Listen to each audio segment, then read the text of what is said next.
சர்க்கம் 51. விஸ்வாமித்திரர் வரலாறு.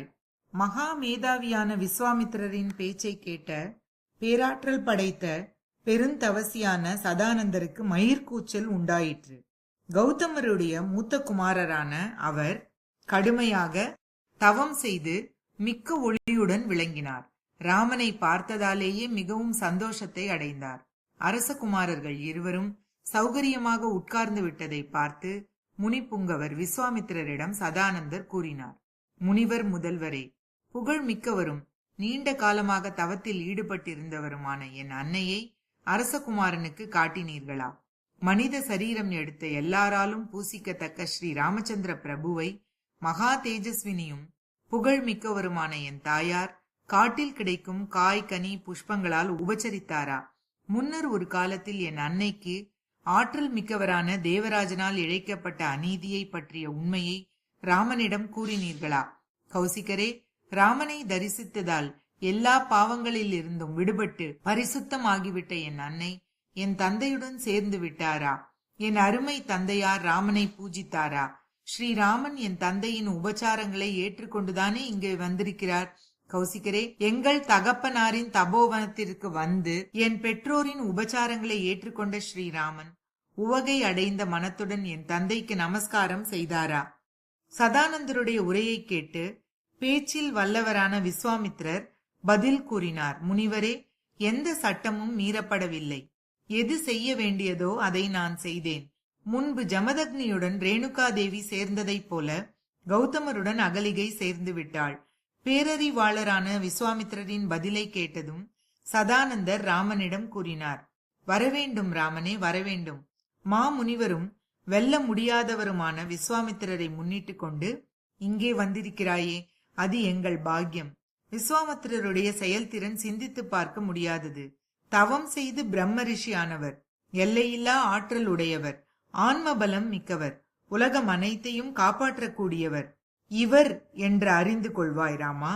இம்மண்ணுலகில் உன்னை காட்டிலும் பாக்கியசாலி வேறொருவனும் இல்லவே இல்லை. ஏனென்றால் உன்னை பாதுகாத்து கொண்டிருப்பவர் வெகு காலம் கடுமையான தவம் செய்த குசிக புத்திரர் மகாத்மா கௌஷிகருடைய வரலாற்றை சொல்லப் போகிறேன் கேள். அவருடைய ஆற்றல் சிறப்பான செயல்பாடுகள் பற்றி நான் கூறுவதை கேட்பாயாக.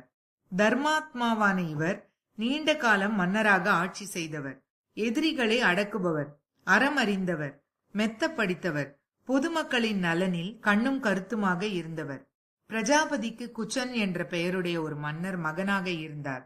குச்சனுடைய மைந்தன் பலவானும் தருமத்தை விட்டு சிறிதும் அகலாதவருமான குச்சனாபன், குச்சனாபனுடைய மைந்தன் காதி என்னும் புகழ் பெற்றவர். காதியின் புதல்வர் மாமுனிவரான விஸ்வாமித்திரர். பேராற்றலுடைய விஸ்வாமித்திரர் இந்த நாட்டை பரிபாலித்தார். அநேக ஆயிரம் ஆண்டுகள் மன்னராக வீற்றிருந்து ஆட்சி புரிந்தார். ஒருமுறை அவர் அக்ஷௌஹினி கணக்கில் 4 வகை சேனைகளையும் கூட்டிக் கொண்டு உலகத்தை சுற்றி வந்தார். பல நகரங்கள், நிலப்பகுதிகள், நதிகள், மலைகள், ஆசிரமங்கள் ஆகியவற்றை வரிசையாக சுற்றி பார்த்து கொண்டு வரும்போது பல வகை மரங்கள் நிறைந்ததும், பல வகையான விலங்குகள் ஓடித்திருவதும், சித்த சாரணர்கள் வந்து போவதுமான வசிஷ்டருடைய புண்ணியாசிரமத்தை சென்றடைந்தார். தேவ, தானவ, கந்தர்வ, கிண்ணரர் ஆகியோரின் கூட்டங்களால் அந்த ஆசிரமம் ஒளிமுகிந்து விளங்கியது. துள்ளித் திரியும் மான்கள் கூட அங்கே சலசலப்பில்லாமல் திரிந்தன. இரு பிறப்பாளர்கள் பலர் அங்கே வசித்துக் கொண்டிருந்தார்கள். தவம் செய்து சித்தி பெற்ற அக்னியைப் போல் ஒளி வீசும் மகாத்மாக்களான பிரம்ம ரிஷிகளும் தேவ ரிஷிகளும் அங்கே இருந்தார்கள். தண்ணீரை மட்டுமே அருந்துபவர்கள், காற்றை மட்டுமே புசிப்பவர்கள், காய்ந்து போன சருகுகளையே உணவாக கொண்டவர்கள், பழம் கிழங்கு மட்டுமே உணவாக கொள்பவர்கள், புலன்களை வென்றவர்கள், கோபத்தை கட்டுப்படுத்தியவர்கள், உணர்ச்சிகளை கட்டுப்படுத்தியவர்கள் ஆகிய முனிவர்களும் வால்கியர்களும் ஜப ஹோமங்களில் முழுமையாக ஈடுபட்டிருந்தவர்களும் மற்றும் வைகானசர்களும் அங்கே சூழ்ந்திருந்து அழகு கூட்டினார்கள்.